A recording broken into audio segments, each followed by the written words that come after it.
BPK Insight hadir untuk mengajak kalian mengenal lebih dekat lewat cerita dan sudut pandang yang berbeda.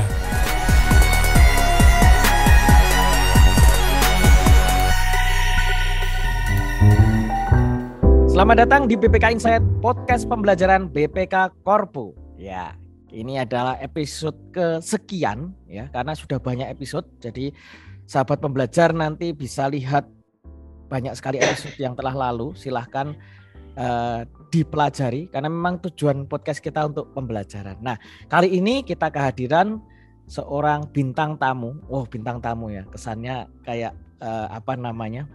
acara televisi ya, atau narasumber yang sudah tidak asing bagi rekan-rekan di BPK ya. Kalau rekan-rekan sahabat pembelajar di luar BPK bolehlah nanti bisa cari di internet juga ya. Beliau adalah Bapak Agus Priyono. Kita beri aplaus untuk Bapak Agus Priyono. Ya. Selamat datang Pak Agus. Selamat datang Mas Pulo. Iya, oke. Sehat-sehat ya Pak Agus. Semuanya. Ya, jadi kita akan ngobrol-ngobrol santai Pak Agus. Ya, ini kita dengar-dengar sempat heboh kemarin. Loh Pak Agus ini sudah mau purna tugas, purna bakti ya, bahasanya purna bakti gitu kan. Saya pikir kayaknya masih lama ini kalau dari penampilannya ya masih 8 tahun masih bisa lah kan. Saya belum punya uban Mas Bro. Oh, belum punya uban. Belum punya uban. Belum punya uban. Nah, ya apalagi belum punya uban itu kan. Padahal saya sudah mulai ada uban ya di untuk bulu hidung saya sudah mulai ada yang putih ini kan. Nah, Pak Agus ini ternyata Pak Agus sudah cukup lama ya ternyata, ya. Berapa lama Pak Agus di BPK itu sudah berapa lama Pak Agus? Sebenarnya saya kalau di BPK tidak lama dibandingkan nanti dengan teman-teman yang lain Mas Pulung. Oke. Mas Pulung nanti kalau Mas Pulung pensiun sampai di BPK, saya tidak akan lebih lama. Karena saya hanya 24,5 pas. Saya TFT 1 Maret 97, pensiun 1 September 2021. 24,5 tahun pas saya. Iya, 24,5 tahun. Ya, tapi itu kalau 24 itu berarti 2 dasawarsa, Pak. Wah, dasawarsa ya. Jadi 24,5 tahun Pak Agus berkarya di BPK. Nah, ini ada menarik Pak Agus. Nanti mungkin kita ngobrolnya bisa lompat-lompat ya. Kita sesuaikan dengan topiknya. Ya. Terakhir Pak Agus kali ini bagi sahabat pembelajar yang belum kenal atau masih lupa, kayaknya dulu pernah dengar Pak Agus ini terakhir menjabat sebagai Kasubag Pelaksanaan di Badan Diklat PKN di Yogyakarta. Ya, atau bagi rekan-rekan ya BD Yogyakarta, Balai Diklat Yogyakarta. Ya. Nah, ini ceritanya tentu banyak Pak. Pak Agus bisa cerita juga pengalamannya karena ini ada hal yang menarik Pak Agus. Pak Agus ini dikenal orang yang pelayanannya luar biasa lah. Itu diakui banyak orang ya. Terutama rekan-rekan sahabat pembelajar yang pernah belajar di Badan Diklat atau Balai Diklat Yogyakarta, baik di rekan-rekan BPK maupun eksternal BPK. Karena Pak Agus ini kan juga kita melayani ya, Jogja ini termasuk yang pelayannya di bidang kediklatan dari eksternal cukup banyak ya. Boleh cerita dulu Pak Agus, jadi sudah berapa lama di Badan Diklat PKN Yogyakarta, mulai tahun berapa ya, dan bagaimana cerita awal-awalnya masuk ke BD PKN Yogyakarta? Saya mutasi dari Itama Mas Bro. Jadi saya SK saya itu 29 Juli 2011. 10 tahun yang lalu ya Pak Agus? 10 tahun yang lalu, ya. Tapi saya masih ada tugas di sana. Saya ke Jogja 19 September 2012. Saya belum masuk ruangan, baru masuk pintu, saya sudah disuruh membuka diklat. Jadi saya belum duduk, disuruh Pak Agus, disuruh Pak Anu membuka diklat. Sudah. Dan saya kemarin itu adalah, hari ini adalah yang terakhir, dan kemarin sebenarnya saya itu Mas Bulung, ketika saya mengupload itu foto itu kan hanya untuk mengingatkan kepada teman-teman BDY atau menyemangati bahwa ini adalah hari saya terakhir. Tapi ternyata saya Mas Bulung diupload di keluarga Bandiklat itu sehingga rame gitu ya. Rame. Bahkan beberapa orang itu japri kepada saya, Mas Bro. Iya. Bahkan akhirnya sampai Bu Hediana Makmur itu japri sampai 2 kali. Terakhir itu menyampaikan salam juga dari Pak Indra kepada saya. Pak Indra Susanto ya, anggota 1. Ya. Nah, kenapa seperti itu? Ya ini bagian dari bayangan sebelum nanti akan saya cerita. Itu saya 10 tahun Mas Bro. 10 tahun persis lah saya di PDI itu. Sehingga saya mengalami 4 kepala balai Mas Bro. 4 kepala balai. Ya. Iya. Kalau Pak Agus ini kan ternyata sebelum di Badiklat sempat juga di Itama ya. Ya. Sebelum lagi kalau nggak salah pernah di daerah juga ya. Di Kendari Pak. Di Kendari, ya. Ya di Kendari, sebelumnya lagi di Yogyakarta kalau di Jogja, di perwakilan Jogja. Oke. Jadi saya itu sudah, nah itu enaknya Mas Pulung, saya mengalami beberapa satker gitu ya, yang berbeda. Sehingga saya punya cukup banyak pengalaman. Saya 9 tahun jadi auditor, kemudian jadi Kasubag Setkalan, kemudian di Itama, kemudian di Diklat. Itu hal-hal yang berbeda, tetapi nanti ada sangkut pautnya semuanya. Ya, jadi empat hal yang berbeda, auditor, kemudian di Kasubag Setkalan, Kasubag Setkalan, ya, kemudian Itama, pemeriksa internal dan Diklat. Ini kan 4 hal ya, profesi yang berbeda. Ini boleh tahu Pak, ini tentu teman-teman pasti nanya juga ini kan, sahabat pembelajar nih. Kira-kira kalau dari 4 itu Pak, itu Pak Agus itu lebih nyaman di mana? Paling nyaman. Ya tentunya pasti ada plus minusnya ya masing-masing. Iya. Saya di Diklat Mas Bro. Di Diklat. Saya kemarin saya sampaikan kepada teman-teman ketika perpisahan itu, umur saya itu lebih banyak di kantor daripada di rumah. Oh, yes. Karena 1 minggu pun saya juga sering ke kantor. Tidak ada paksaan apapun, Mas. Itu passionnya. Jadi orang lain mungkin memandang gimana, tapi saya ya begitu. Ya, berarti di Diklat itu lebih nyaman. Kira-kira Pak Agus yang dirasakan, karena itu kan Pak Agus menyampaikan passion ya. Yang dirasakan apa sih Pak ketika Pak Agus menggunakan, karena banyak juga ya teman-teman yang ada yang di kantor terlalu lama malah tidak nyaman. Nah ini Pak Agus itu nyaman di kantor. Yang dirasakan ketika di kantor itu apa Pak Agus? Jadi Pak Pulung juga perlu tahu juga kenapa saya hanya 24,5 tahun ya. Di BPK, karena saya lama di swasta jadi dosen Mas. Oh sebelumnya dosen ya. Sebenarnya dosen agak lama. Karena itu ketika kayak gini juga mungkin hal-hal yang dulu itu muncul lagi. Dan dari sisi pelayanan, makanya kan saya juga beberapa kali mengajar beberapa mata diklat. Enaknya itu ketika di Tama, meskipun tidak lama itu pas ketika ada program review opini LKPD. Nah itu, saya waktu di Kendari sudah ada SKD Tama pun saya segera disuruh ke Jakarta karena di Tama tuh nggak ada yang mantan orang daerah. Waktu itu, sehingga dia perlu orang daerah, maka saya harus berat di Tama. Nah makanya ada proyek itu program review opini LKPD. Nah saya di situ banyak sekali kenal-kenal dengan para eselon 1, eselon 2, dan saya pengalaman di situ. Meskipun saya hanya tidak lama di Jakarta, tapi banyak kenalannya karena program itu. Sehingga saya dekat dengan Pak Mumanwara dan sebagainya. Pak Heri Subowo ya kenal. Iya. Oke. Pak Agus, ini kan tadi menarik, ini pengalaman Pak Agus di daerah juga, terutama pemeriksaan di daerah juga ya. Dan ini juga menarik, Jogja ini termasuk balai diklat yang memberikan pelayanan kediklatan eksternal, dan ini cukup menarik, dan testimoni saya beberapa kali juga pernah ngajar mereka itu cukup positif Pak kan. Kira-kira apa sih Pak, bagaimana caranya, bagaimana pelayanan juga bukan hanya di internal, nanti internal kita akan diskusi lebih lanjut, tapi eksternal nih karena pengalaman rekan-rekan dari eksternal BPK juga ikut diklat di Jogja. Mungkin ada cerita-cerita menarik di sana, Pak. Jadi gini Mas Pulung, sebenarnya mereka tuh awalnya tidak tahu bahwa ternyata inspektor itu boleh diklat di BPK, itu mereka nggak tahu Pak. Oke.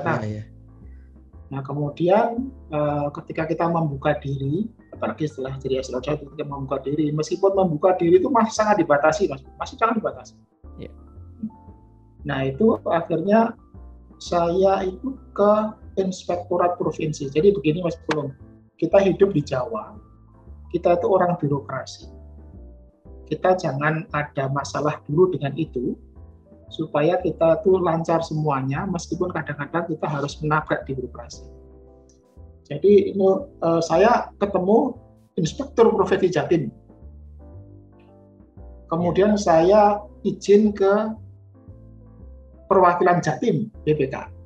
Ya. Artinya biar tidak ada pertanyaan, ini ada orang-orang Bali kok di daerah ini ada apa ini ya itu. Saya amankan dulu itu.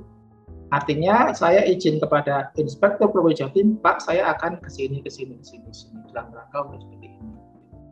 Oke, udah aman di situ ya. Kemudian saya ke daerah. Makanya Pak Pulung, saya kepada teman-teman selalu menekankan, kalau kita melayani eksternal, kita membawa badan pemeriksa keuangan, bukan BDI. Itu kredibilitas badan pemeriksa keuangan. Ya. Itu saya tekankan itu. Oleh karena itu, dari sisi materi pun saya memilih Pak Pulung siapa yang cocok untuk di klub ini. Saya nggak sembarangan. Ya. Saya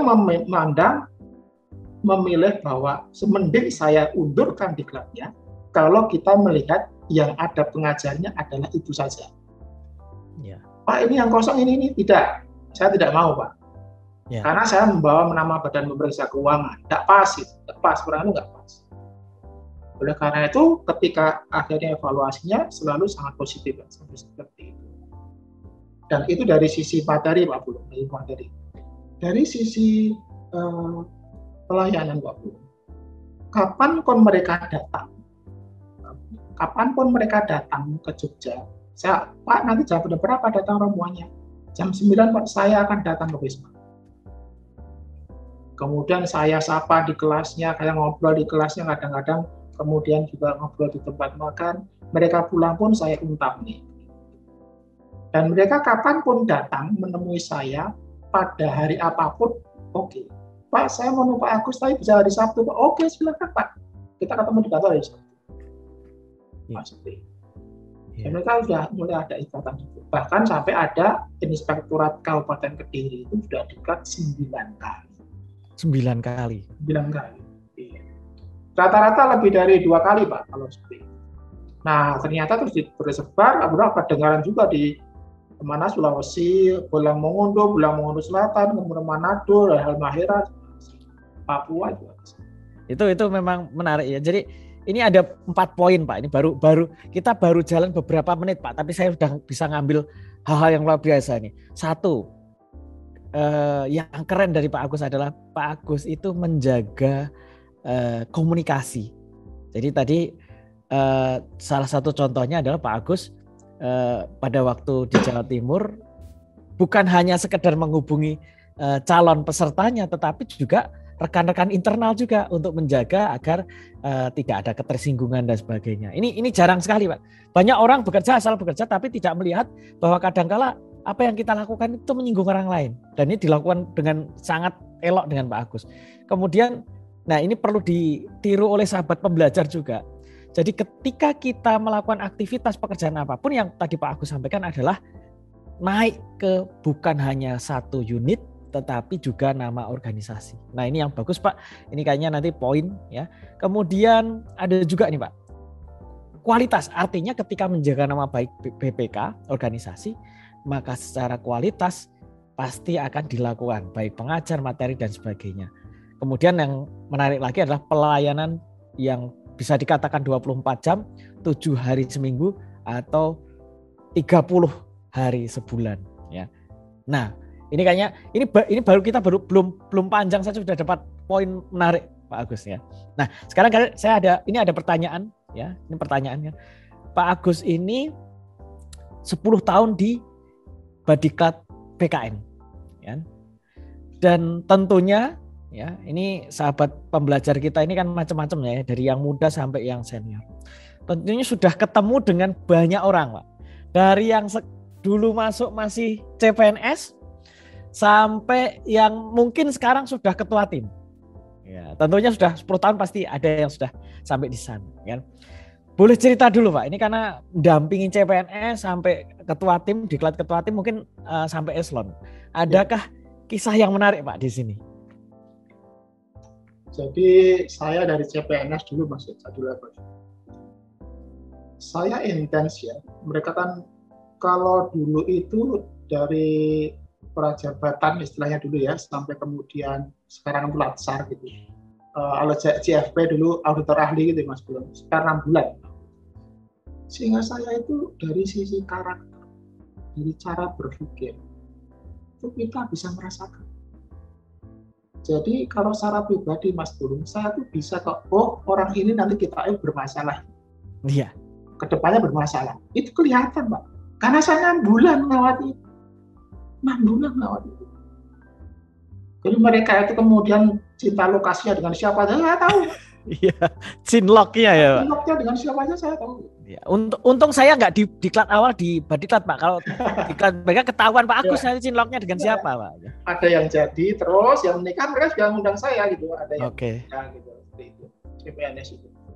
Dan kita memang melayaninya mereka masih ada tentara waktu itu ya. Dan tentara kita itu pembina ya Pak. Pembina masih bisa di-setel Pak karena pengalaman gitu ya. Jadi kita kenapa nggak ganti-ganti karena mereka sudah bisa nyetel. Pak ini CPNS. Oh siapa Agus? Mereka tahu saya harus kemana. Ini katanya Pak. Oh siapa Agus? Mereka harus kemana levelnya. Ini modalitasnya Pak. Oh enggak Pak Agus siap. Dia tahu. Karena selain dia tentara, dia juga terlibat di pembinaan di tentara itu. Karena mereka tahu harus seperti apa bersikapnya. Nah itu CPNS itu memang seperti itu. Nah repotnya Mas Bro, kalau kemudian jadi auditor ahli yang CPAP, kita ketimpa dengan auditor ahli lama 3A barusan yang menjadi diklat di auditor ahli. Nah itu yang repot Mas Bro. Iya, repotnya di mana ini Pak? Lama sekali di penunjang misalnya apa masuk di situ. Ya, ini mungkin untuk sahabat pembelajar semua, ini satu pelajaran penting bahwa pendidikan itu awal pembentukan perilaku. Jadi kalau dibiarkan itu juga salah satu kesalahan fatal, pembiaran ya Pak Agus ya. Iya. Itu mungkin rekan-rekan ya, kita peran IIP itu penting sekali, kejujuran ya, integritas yang pertama. Iya. Kompetensi itu bisa dibangun kok dipelajari. Tapi kalau si integritas seperti itu pelatihannya berat sekali, lama. Oke. Baik. Nah, lagi Pak Agus, ini menarik ini. Ada selentingan ya. Ini sudah dikenal banyak bagi rekan-rekan sahabat pembelajar yang di BPK bahwa diklat di Jogja itu disenangi banyak, ya. Kenapa? Karena balai diklat yang berada di tengah kota, Pak.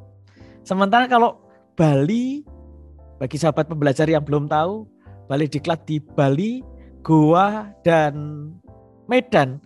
Meskipun Medan itu masih di kota, tapi dia di pinggir. Ya, jadi banyak yang suka ke Jogja, salah satunya ya karena diklat sekaligus juga bisa liburan wisata. Ya. Nah tentunya sering jadi omongan nih Pak. Wah ini diklat ke Jogja cuma mau piknik ini atau mau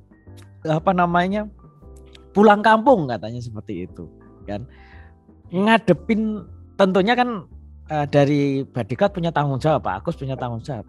Ngadepin mungkin perilaku yang berbeda-beda atau permintaan yang banyak, apalagi konon katanya pernah ada diklat dibuka itu biasanya penuh ya.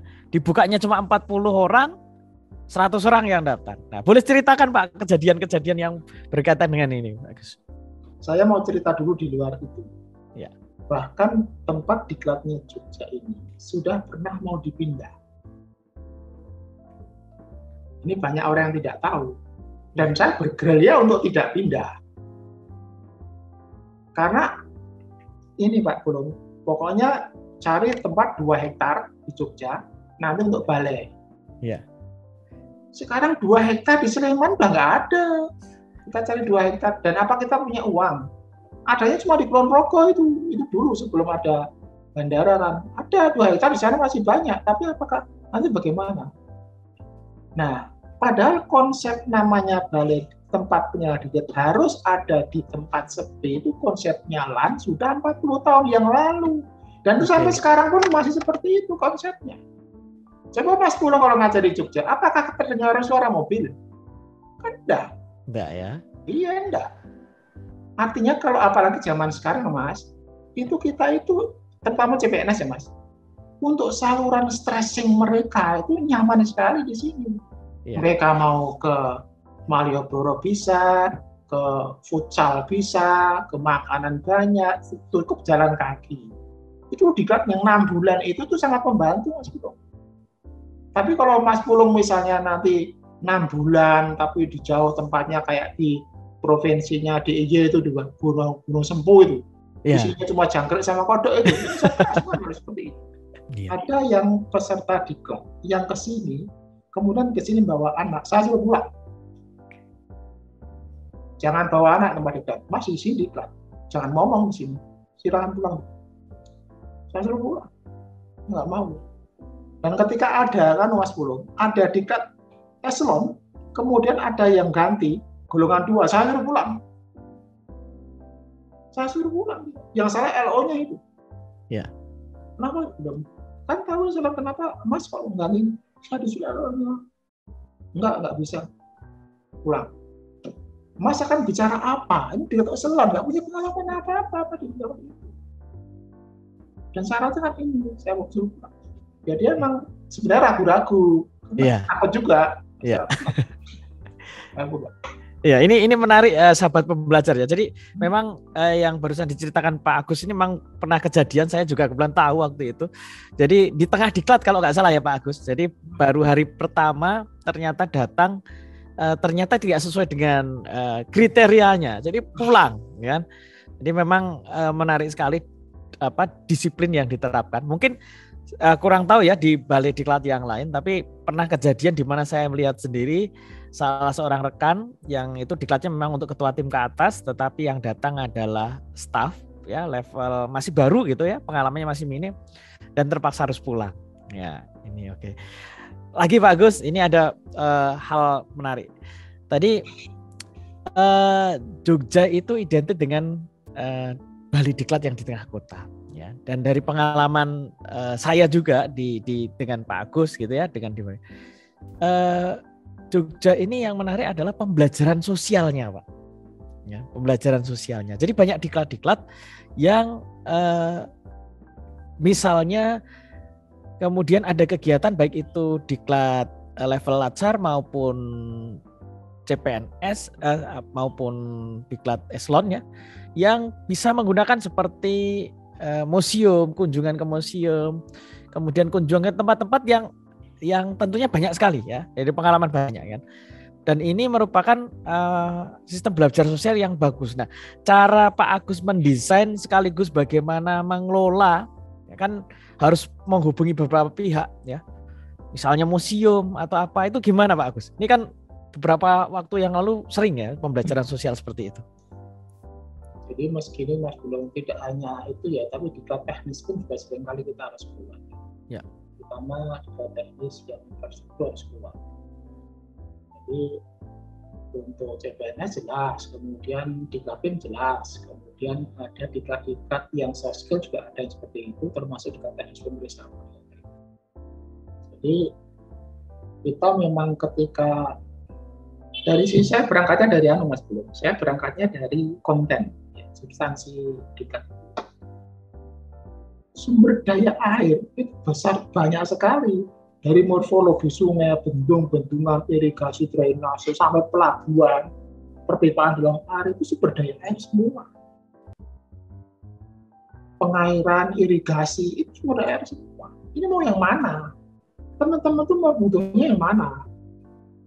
Tolong difokuskan. Kalau bendungan ya bendungan, nggak usah bicaranya sumber daya air. Penataan bendungan sudah selesai, itu materi sendiri. Itu Mas Bro.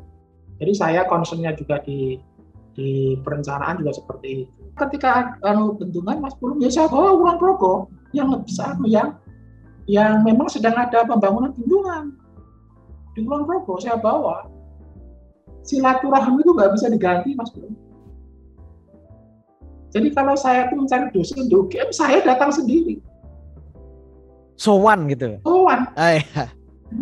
sowan itu ikatannya panjang nanti. Apalagi kalau dia orang Jawa ya, disowani begitu, ini katanya panjang. Dia pasti akan dia memberikan kompetensi juga dengan loss gitu.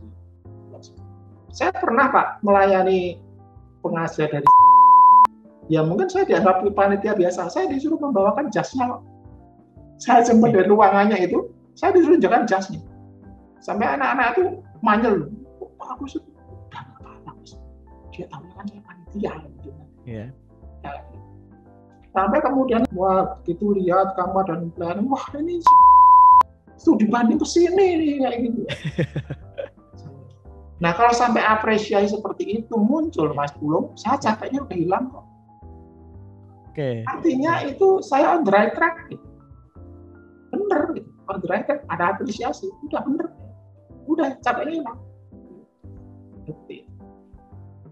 Dan itu saya tunjukkan masalah evaluasi mereka bagaimana peserta, bagaimana bunyinya misalnya, wah panitianya luar biasa, dan itu saya tunjukkan, kirim ke itu, terima kasih teman-teman, itu untuk membangkitkan mereka semuanya. Inilah tren BDI. Kita selama ini pelayanan terbaik, data paling update, laporan paling cepat, pelayanan paling baik. Oke, ini menarik ini Pak, pelayanannya sampai bawakan jasnya juga. Tapi boleh tahu Pak, ini tentunya sahabat membaca ya kadang juga pengen tahu juga. BDI ini terkenal memang dengan banyak pelayanan. Saya sendiri juga banyak mendengarkan testimoni rekan-rekan yang pernah belajar di Balai Diklat PKN Yogyakarta. Tapi pernah nggak Pak Agus, BDI ini mendapatkan kritikan dari peserta diklat katakanlah seperti itu, kan? Atau testimoni negatif, itu pernah nggak sih Pak Agus selama Pak Agus berada di BDI 10 tahun ini? Paling banyak Mas Pulung testimoni negatif itu makanan Mas Pulung. Makanan. Karena kan ya cenderung kita lebih manis. Ya. Gitu. Makanan Mas Pulung paling sering itu makanan. Ya.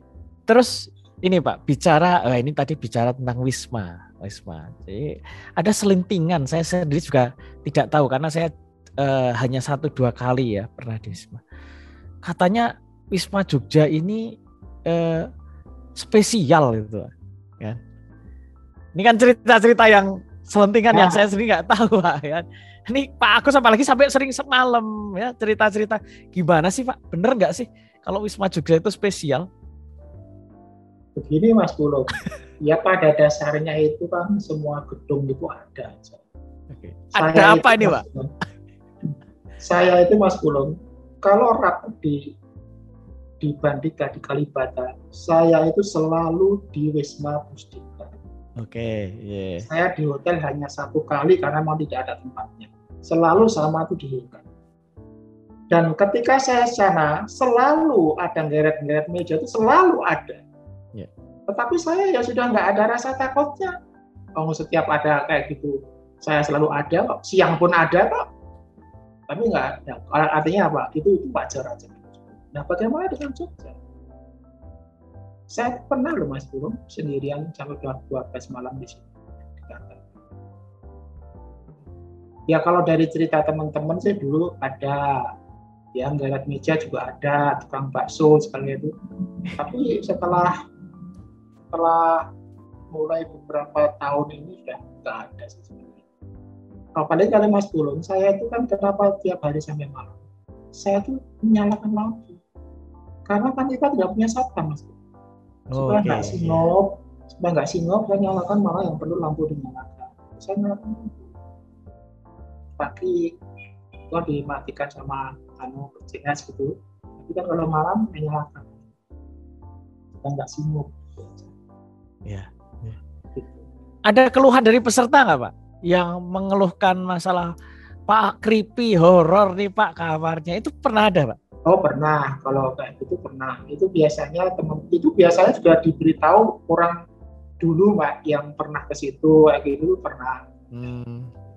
Ada yang takut juga Pak, kalau saya bilang ini sebenarnya saya nggak usah dekat, saya di hotel saja juga ada. Tapi itu sudah beberapa tahun lalu Mas Pulung. Kalau sekarang sudah karena baru ya Pak, ada yang baru wismanya juga. Iya. Ya, jadi bagi sahabat pembelajar, sekali lagi ini pernyataan Pak Agus sekarang sudah tidak ada gangguan ya, jadi aman-aman saja. Ya, oke, baik. Memang beda dengan militer ya. Kalau militer itu kalau pendidikan sudah nol, semua lepas pangkat ya. Tapi kalau kalau militer enak itu mah. ini Pak Agus, tadi Pak Agus kita ngobrol mengenai pengalaman Pak Agus dengan peserta diklat, dengan stakeholder luar. Nah sekarang tadi juga sempat disinggung pengalaman Pak Agus dengan pengajar. Salah satunya pernah diminta untuk membawakan jas juga. Ada nggak pengalaman juga dengan pengajar baik itu internal maupun eksternal BPK yang menarik Pak Agus? Yang itu untuk pembelajaran kita bisa hal yang menarik. Kan macam-macam kan, dari eksternal ada, dari Badiklat ada, di BPK di luar Badiklat juga ada. Kan? Macam-macam tentunya. Saya itu pernah. Yang profesor juga ada gitu kan ya. Saya itu kalau pertama Mas Bro, saya itu pernah stres. Ya kayaknya kalau seorang seperti orang Jawa itu saya kan cuma belum duka atau Mas Bro. Baru kali ini Pak Agus bilang pernah stres, kayaknya kan kita ngelihatnya nggak pernah stres loh Pak Agus. Pada saat ada momen tertentu itu, saya jemputnya kan pakai Kijang 86 itu Pak. 86, ya Krista ya. Ayo. Kijang warnanya hijau malah itu. Ya. Saya mohon maaf Pak, adanya mobilnya ini. Oh nggak apa-apa. Dia kan mungkin karena cuma setahap, bukan sebagai keynote speed gitu Pak sebelum ya. Ya mungkin ya hanya bawa tas kecil apa gitu. Saya nggak begitu lihat. Masuk hotel, terus kemudian ketika pagi saya jemput. Masuk, ikut berarti saya masuk. Diajak. Saya tuh langsung ke balai. Ajak sekitar 3 JP, satu langsung saya antar ke bandara. Ketika di bandara Mas Bulung, di VIP itu, kita turun, dia tanya, loh koper saya mana? Loh, tahu saya dia nggak bawa koper. Kata koper. Wah, kaget bener saya. Padahal sih waktunya udah mepet. Ya. Aduh. Terus saya telepon Jambu dulu di sini. Mas, iya Pak, gimana Pak? Ya coba Pak, kami antar Pak. Itu sampai Mas Bulung, sampai dipanggil yang terakhir Mas Bro. Bapak itu sudah gelisah, dia juga menyamin saya sebenarnya sih nggak apa-apa, tapi itu ada disertasi yang mahasiswa saya harus saya koreksi. Wah, saya mondar mandir dan keringat dingin tuh saya. Iya. Akhirnya waktu sudah panggilan terakhir dia sampai ikut keluar tuh Mas Bro di VIP room itu. Itu saya lihat mobilnya mobil Jambu Luwo. Saya langsung lari Mas Bro, lari menuju mobilnya. Saya panggil kopernya itu saya lari. Waduh, nah itu. Iya. Jadi koper itu tidak ke hotel dulu tapi langsung ya Pak?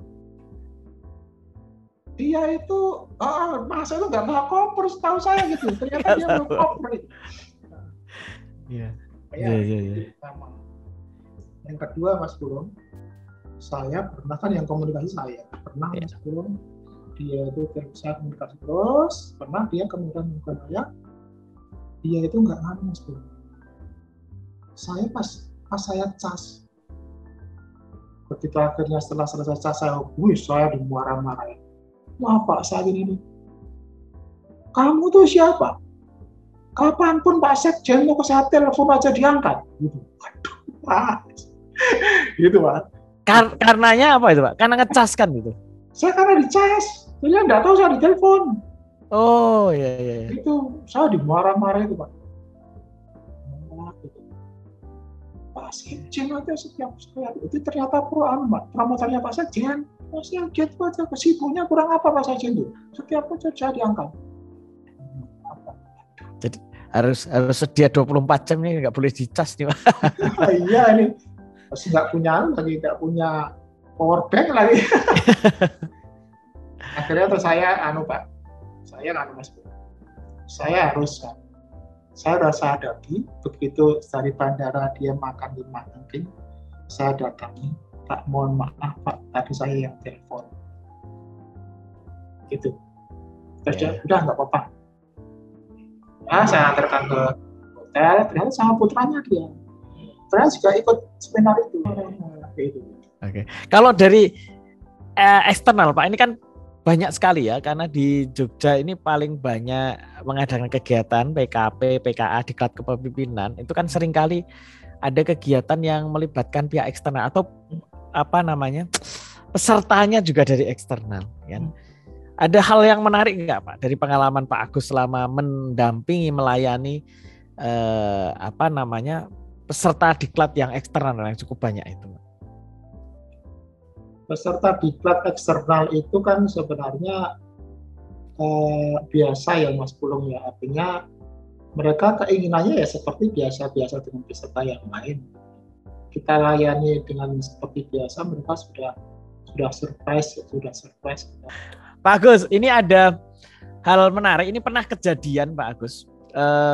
Ada pengajar, kemudian saya ngajar dari eksternal, dan kemudian pesertanya itu bilang, kok diklat di Jogja itu serius ya? Nah, ini ada diklatnya itu diklat apa ya? Diklat PIM waktu itu kalau nggak salah, ya kan? Nah, jadi kalau diklat di tempat lain itu kayaknya nggak serius-serius ini. Ada pernyataan kok diklat di Jogja ini serius bener nih diklat PIM-nya, ya. Bahkan PIM saya lupa PIM berapa waktu itu, kan? Ini gimana nih Pak? Bagaimana dengan apa namanya? Memang saya sendiri ya ketawa saja, mungkin belum pernah ngerasain diklat yang lain-lain. Ya. Gini Mas Pulung, saya untuk output penyelenggaraan saya tidak mentolerir. Output penyelenggaraan? Iya, output belum mentolerir.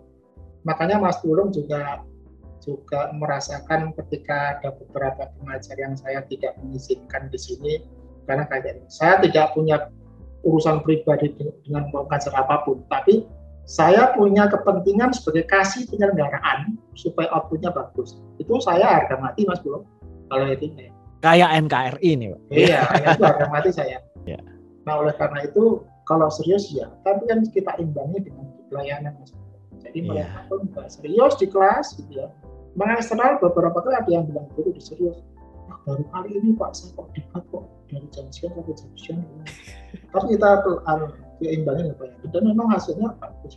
Mereka juga merasa tidak stres dan sebagainya. Ya selama ini kalau saya lihat evaluasinya memang positif semua karena saya menjaga output dan menjaga pelayanan. Tidak main-main begitu. Meskipun kita berkorban untuk itu, tapi kan tidak. Makanya ya kemarin yang saya katakan di Mas Pulung yang tidak diupload oleh Mas Pulung itu adalah totalitas tanpa batas. Ya. Itu adalah kredo yang pernah diucapkan kami, totalitas tanpa batas. Kalau saya Pak, pelayanan yang kan dirindukan Pak, bahasa saya. Karena pasti dirindukan gayanya Pak Agus dengan modelnya ya itu. Nah ya memang ya cocok juga ya makanan dan sebagainya. Jadi banyak sekali. Sekarang ini Pak Agus kan juga sudah cukup lama tadi. Kalau menurut Pak Agus nih ke depan nih kan, untuk pegang Jogja yang unik tadi, di mana diklatnya itu disukain ya karena juga wisata juga.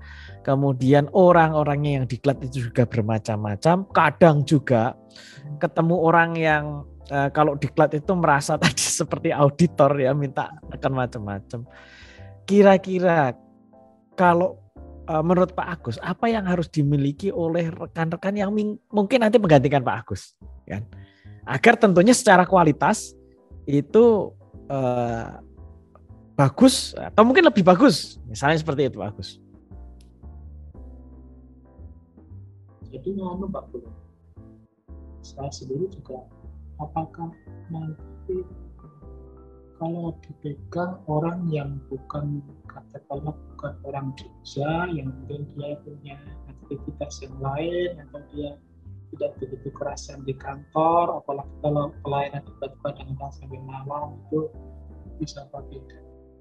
Yang kedua itu masalah di output, komitmen di output penyelenggaraan itu. Kalau saya memandang itu dengan saya Pak Pulung itu berbeda dengan kali lain. Ya. Saya tidak main-main itu. Saya bahkan kita membuat panduan sendiri dengan etika perilaku karena kita tidak main-main dengan Pak Pulung. Saya kemarin terus jadi seperti itu nggak ada masalah, tapi kalau nanti sampai ke yang bolong tadi ke Pak Firdaus. Nah, tapi yang pertanyaan yang krusial adalah apakah dia punya passion untuk itu? Dia punya passion untuk itu. Apakah dia itu mempunyai keinginan kuat untuk menjaga kredibilitas BDI? Jadi kalau saya tekankan, kalau kita berbicara eksternal, kita menjaga kredibilitas BPK. Tapi kalau internal, rekan-rekan menjaga kredibilitas BDI. Kita itu kan harus bersaing positif, jagalah kredibilitas BDI. Yang selama ini dia akan masih bagus. Itu ya. Sudah monggo. Bahkan saya gini Mas, belum saya bilang sama teman-teman. Kalau nanti saya pengganti saya itu saya kenal, saya akan bicara. Kalaupun saya ke pengganti Bu Mami saya kenal, saya akan bicara tanpa diminta. Apa yang bisa saya bantu? Saya tuh tidak bisa move on secepatnya dari BDI Mas. Tidak bisa. 10 tahun jadi susah. Nah, ini hari pertama aja saya udah ke kantor lagi. Gitu. Ya, saya udah bilang, saya itu move on nampaknya akan susah. Meskipun nanti pelan-pelan saya harus move on. Gitu. Iya. Jadi orang-orang mengatakan pensiun, enggak, saya enggak pernah mengenal pensiun. Saya akan beraktivitas sampai saya tidak kuat lagi.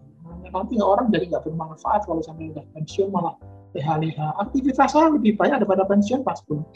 Dibanding yang kemarin, tapi lebih beragam. Cuma lebih dari si waktu lebih saya kendalikan. Lebih beragam, lebih banyak.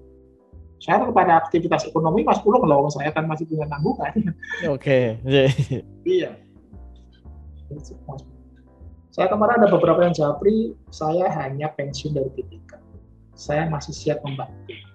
Ini cukup menarik, banyak sekali. Saya nyatet Pak. Jadi sambil Pak Agus tadi menyampaikan poin-poin yang kita perlu belajar banyak dari Pak Agus. Kan? Jadi tadi sudah saya sampaikan kekuatannya Pak Agus adalah salah satunya adalah komunikasi silaturahimnya. Ya. Dan ini tentu ini jadi tantangan ya Pak Agus di era apalagi pandemi sekarang ini ya. Iya. Pandemi ini gimana ini nanti model silaturahim yang harus dibangun? Di Pak Agus, bagaimana kalau kita kumpul di Blitar ya Pak? Saya karena agak tengah-tengah. Oke Bu, di Blitar tanggal 16 Desember Pak. Ya lalu diundang yang instruktur sekitar Blitar ya Bu. Iya Pak. Tanpa undangan Pak Bung, saya datang, berapa yang datang? 20 inspektur. Tanpa undangan. Ya Jawa-Jawa semua kayak begitu itu yang merawat ya. Maka besok ketika mau dikencangkan kalau November Desember sudah boleh untuk klasikal, karena inspektor nggak mau klasikal nggak mau online harus klasikal. Ya. Saya nggak ada, uang nggak ada, tetapi saya sudah bilang sama teman sementara komunikasi eksternal dengan saya tackle dulu, nanti saya lihat untuk tahun ini biar saya menemani dulu.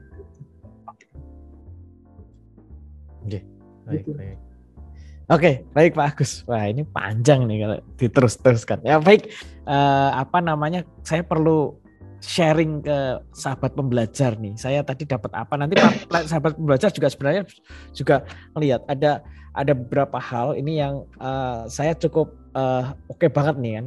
Kadangkala kita berkomunikasi untuk sahabat pembelajar yang dari BPK, ya. Itu keluar itu hanya membawa nama diri atau unit kerja. Padahal itu juga membawa nama baik BPK. Ya. Terus kemudian ada satu hal yang ditekankan Pak Agus tadi, output penyelenggaraan. Ya. Output penyelenggaraan strict, tetapi untuk pelayanan itu adaptif. Artinya memang tidak kaku.